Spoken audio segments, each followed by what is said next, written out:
Weather also sticks around for much of next week. We'll talk about when we think it might warm up, plus more, all as WCIA 3 News at 9 starts right now. We are following some breaking news tonight. It started with this fiery scene in Danville after a car crashed near a church. Now a bomb squad is on the scene. This happened at the intersection of Main and Buchanan. Again, this is in Danville. WCIA 3's Bryce Beeman joins us live from the scene. And Bryce, you recently heard the bomb squad detonate something. That's right, Jessica. As you mentioned, a bomb squad is here, and they actually had a robot go to the crashed car that's right outside the church and pull out what looked like a suitcase. They then took it to a secure location and detonated it. We're still trying to figure out what they detonated at this time. But I spoke to a witness, and she says this all happened earlier this afternoon. She says she witnessed the car chase and says a man was driving a black car and being chased by 7 police cars. Carl, Danville Fire Department, Danville Police, and more first responders are here. The road is completely blocked off except for first responders. We are at a safe distance, so we haven't been able to talk to any police about what potentially could have happened. But right now, fire department are actually kind of going to the car. So I guess that, since they've moved that suitcase, it does seem safer for them to approach the car at this time. But I'm going to try to continue to update you as we find out more information.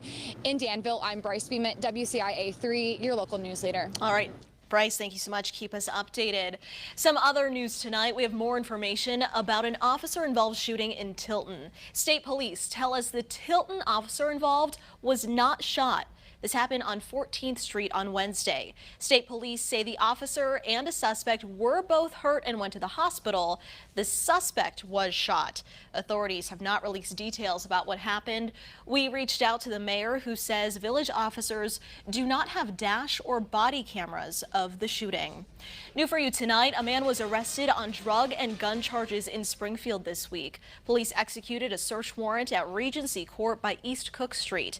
They say officers found drugs, cash, and several weapons. One of those was a stolen gun. 32-year-old Vincent Hadley was arrested. He's facing several charges, including unlawful possession of a firearm by a felon, armed violence, and resisting a police officer.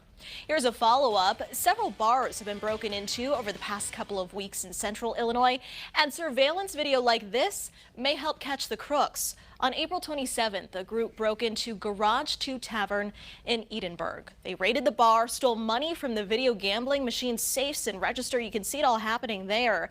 The tavern joins a list of bars across Christian and Sangamon counties that have been broken into, and the Christian County Sheriff believes they're all connected. That's because the people are breaking in by using the same crowbar, and they're also targeting video gambling machines across the board. The Clinton Police Department wants to know if you have a home security camera. They're trying to create a database of addresses with the systems.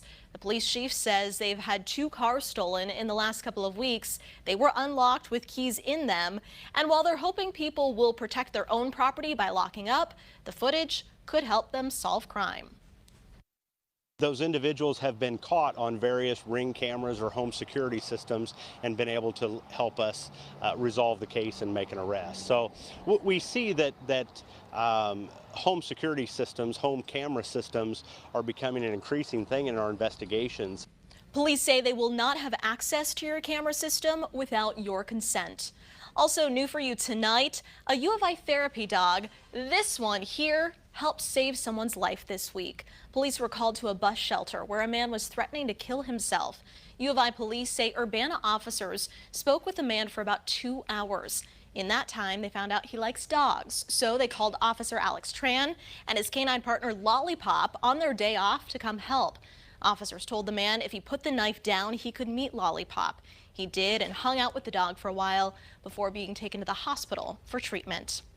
The state may be moving to the bridge phase next week, but that won't change a lot for some senior living facilities. That's because they already made changes after vaccinations were done. Every staff member and resident at Autumn Fields in Savoy received their 2nd dose in February, so they're now allowed visits with family and meals in the dining room. They're all very calm about that. There are questions. I mean, everybody has to ask questions, but we are doing fine. We're anticipating our activities to come forth a little more. Only 2 family members are allowed to visit at a time. The National Guard helped people get vaccinated in Decatur today. This was a mobile unit, one of many across the state. The Guard brought 600 doses of Johnson & Johnson. It's part of the state's goal to get the vaccine to people in rural communities. Here's a look at today's COVID numbers in Illinois. 34% of the state now fully vaccinated. More than 9.7 million shots have been given in total. 73,000 were yesterday. Daily average is 65,000. Positivity rate continuing to drop. It's now at 3.7%. The state is reporting more than 3,300 new cases. Another 36 people have died. After shutting its doors over a year ago, the Champaign County History Museum will be reopening. You'll finally get to see the new Illinois Traction System exhibit. It features a wall of history about the system's founder and streetcar memorabilia. 2 more exhibits, also new. One focuses on the life and artwork of former Illinois football coach Bob Zupke.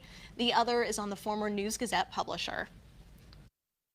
While it was difficult for us, the loss of revenue, the loss of people coming in through the door, it actually gave us a chance to kind of reset. We got a lot of work done in terms of our collection and cataloging and catching up, but it also gave us the chance to build out these 3 new exhibits that we have ready to debut. They're encouraging people to register before visiting. Opening day is tomorrow. Here's an update. Burlington opened its doors this morning off North Prospect in Champaign. Tomorrow, customers will get a free Burlington umbrella while supplies last. The opening in Champaign brings the total number of stores in Illinois to 36. Sangamon County Fair officials are announcing some new additions to the grandstand lineup. Nelly will headline the grandstand on June 17th. Country singer Riley Green will be on June 18th. There will also be a truck and tractor pool and demo derby, as well as the Sangamon County Fair Queen pageant. Fair is scheduled for June 16th to the 20th. And the Georgetown Fair, they've announced the headliner of this year's festival, Tracy Lawrence, will take the stage along with the Feudin' Hillbillies. They'll perform August 13th. Tickets are now on sale on the website. We have a link to that on our website. The Georgetown Fair is scheduled for August 7th to the 14th. The former officer convicted of murdering George Floyd is facing a new trial. The charges he and others face at the federal level. Plus, we're getting another look inside of a facility along the southern border, how the situation has changed in about a month's time.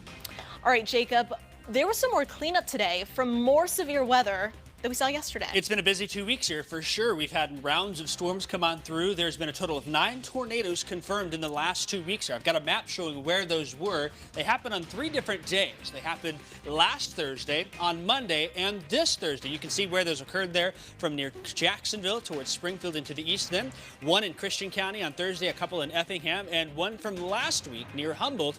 The good news is this weekend brings just some cool rain showers into the region. We'll talk about the timing of that, who could see some heavy rain and some frost on the board tonight. Those details coming up after this.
Now, Central Illinois' most accurate forecast with meteorologist Jacob Dickey. Those north and northwest winds today, boy, did they get blustery out there. We had some wind gusts of 35 to 45 miles an hour. I think this is something we commonly say in the Midwest. If it wasn't for the wind today, it wouldn't have been all that bad of a day. Those temperatures today did get into the 60s. Some of us made a run for 70 today. We're all, though, down into the 40s and 50s here at the 9 o'clock hour. Danville down to 47, 44 in Wcia. It's 54 in Springfield. Jacksonville checking in at 56. Storm tracker Doppler is dry right now. It did pick up on some showers and pop-up showers. That is earlier today with a few rumbles of thunder. That happening early this afternoon. That batch is off to the east. A little bit of upper-level energy came on through and helped spawn some of those here. Didn't last long. Had some folks that report they had some rain into the region. Tonight, then, no rain. We've got a clear sky. The winds continue to calm down. We think some spots are going to drop into the middle 30s out there as we see the wind calm under a clear sky allows that heat to rapidly dissipate into the atmosphere. And that's why we think we have the concern for frost in some areas tonight. Notice where those temperatures are. Pontiac, Wcia at 35 and 34 for lows. Maybe even as far south as Danville, Champaign, Bloomington, some of our West Indiana counties will have the chance for frost, while the rest of us should stay into the low 40s tonight. There is that frost advisory in place. You got that first on the WCIA 3 weather app when it came out this afternoon. I was sitting at home, saw it myself. If you got that, you know then you needed to cover up your plants. And if you didn't get it, that means you're not under that frost advisory tonight, but there may be more chances for frost late this weekend into early next week. Tomorrow, then, we'll see clouds continuing to increase into the region. Temperatures only upper 50s and low 60s out there. 59 in Champaign, 60 in Paxton. We'll look for a high of 59 in Springfield, 57 in Shelbyville. I'll have us up to 59 in Charleston, 60 in Tuscola. Let's talk about some of the heavy rain coming this weekend. Here we go Saturday morning, looking at some sunshine, but the clouds increase through the day. Showers arrive as early as the afternoon, scattered in nature. They'll become more numerous to widespread heading into Saturday night. And then we anticipate some rounds of some heavier rain to develop in parts of the region, especially as we go into late Saturday night, early Sunday morning. Notice some of those yellows and reds there sweeping on through. Sunday, then, things will trend just a little drier into the region. We could get some spots seeing 1 to 2 inches of rain, especially in areas that are able to get some of the heavier rainfall as far as it goes. Here we go into tonight. We're looking at temperatures down into the 30s and 40s, colder north of I-74. Frost advisory is in effect under that mostly clear sky. And that 7-day forecast does bring some sunshine back Monday and then into Tuesday as well here. We'll deal with rain showers Sunday, looking cooler for Mother's Day. Not a great day for those outdoor plants here. Temperatures also staying fairly low as far as it goes this time of year. 60s all the way across. It may not be until next weekend that we see the 70s arrive back into the region. Well, I'm looking forward to next weekend's weather then. Seems like it's so far away though, right? It'll be here before we know it. The one good thing though is usually when we're cooler like this though, usually we keep severe weather away. So okay, we like that. Right. Fingers crossed. Jacob, thanks. Time for tonight's Bright Spot. Deborah sent this one in. She says Sadie is 1 year old today, looking pretty, and her little pink bows. I love it. Bows on both sides there. If you've got a dog decked out for their birthday, or a cat, any animal, hey, or your kid, send it our way. We want to put those pictures on TV. You can email news@wcia.com or message us on Facebook. We'll take a look at your national news after the break.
Live from WCIX 49, this is your local news leader with Jessica Coons, meteorologist Kevin Leify, and Central Illinois' most accurate forecast.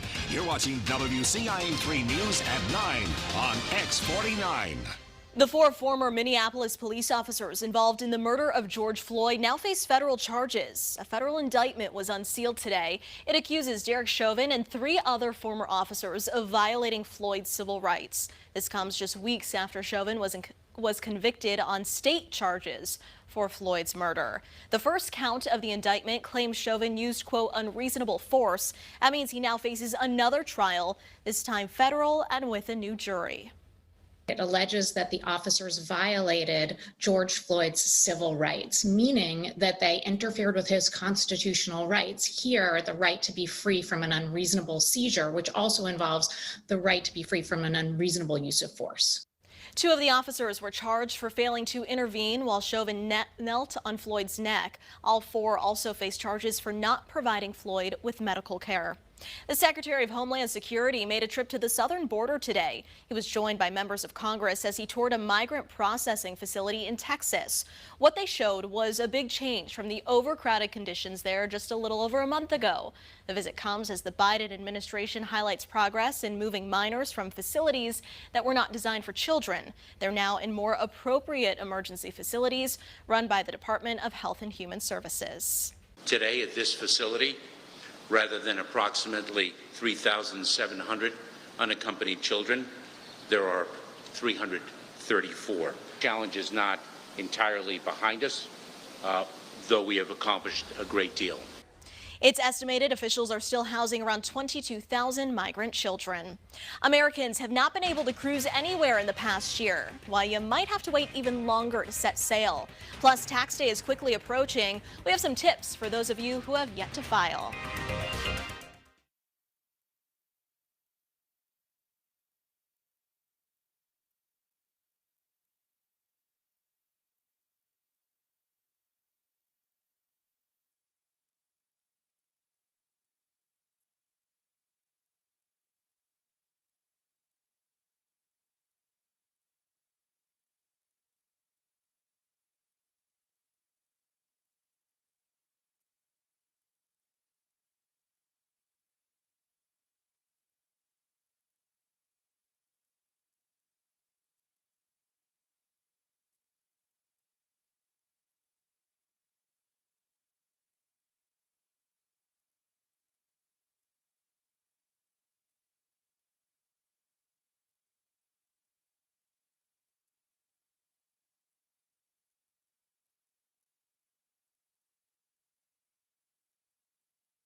The news continues here on WCIA3, your local news leader.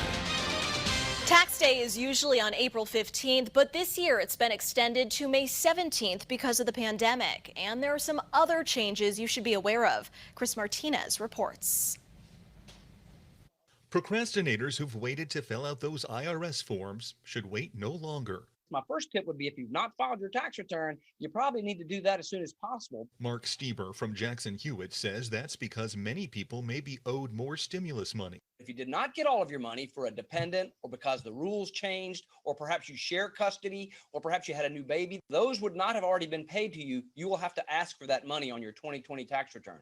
People who lost jobs last year should know unemployment benefits are taxable, but most Americans will get a break on some of that money. the first $10,200 of unemployment benefits that you received in 2020 is not going to be taxable at the federal level. That's for folks who make up to $150,000. Millions with jobs were forced to leave the office and work remotely. However, claiming home office expenses is mostly reserved for people who own their own business. If you're working at home out of an abundance of caution or for the convenience of your employer, or just because your office is closed, you do not qualify for the home office deduction. The pandemic has slowed the government's ability to process claims. The fastest way to get a refund is to file electronically. The IRS now offers free e-filing software to people making less than $72,000 a year. Chris Martinez, CBS News, Los Angeles. For those who have filed, you can check the status of your tax refund at irs.gov. And we have an update on our breaking news, that fiery crash in Danville. This is happening near Main and Buchanan. Our reporter talked with Danville police on the scene, and we've learned in just the last few minutes that a bomb squad there did 2 controlled detonations. And they have confirmed there was 1 bomb in that car. The suspect who was in that car was taken to the hospital. Witnesses say the suspect was in a high-speed chase before the crash. We will have a live update tonight at 10 on CBS. Again, a bomb squad did 2 controlled detonations tonight in Danville at the scene of that fiery crash, and they confirmed there was 1 bomb in the car. We will continue to keep you updated. We told you Peloton recalled its treadmills after a child's death. How long it'll be before they're back on the market. Plus, Mother's Day is right around the corner, and numbers show spending is way up this year.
If you were hoping to book a cruise for the summer, you may have to hold off longer. The head of Norwegian Cruise Line said in an interview that he doubts the company will be able to set sail from U.S. waters in July. He said August doesn't look promising either. The CEO said the requirements outlined by the CDC are more stringent than any other industry.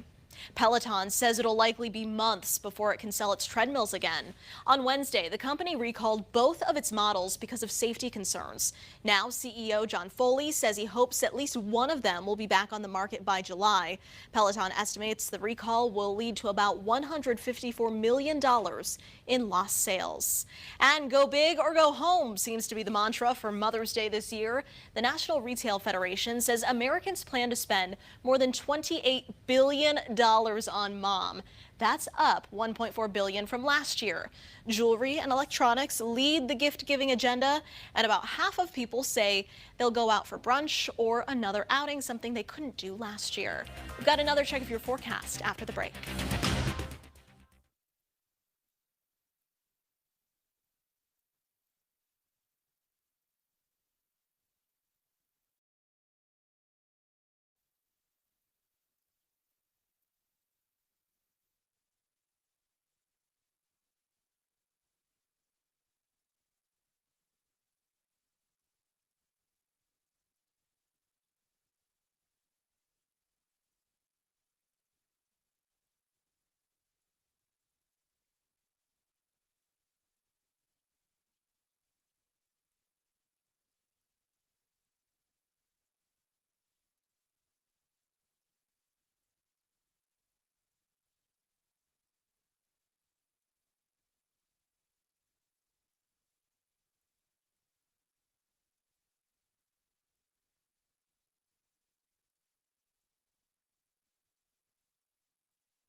We got a frost advisory for tonight. Areas north of I-74, protect your plants. Heavy rain by Saturday night into Sunday morning. We'll keep you updated on that. The sunshine will return by Monday into Tuesday. Jess? And of course, tonight at 10 over on CBS, we'll have more on what is happening in Danville. A bomb found in a car. The bomb squad called there.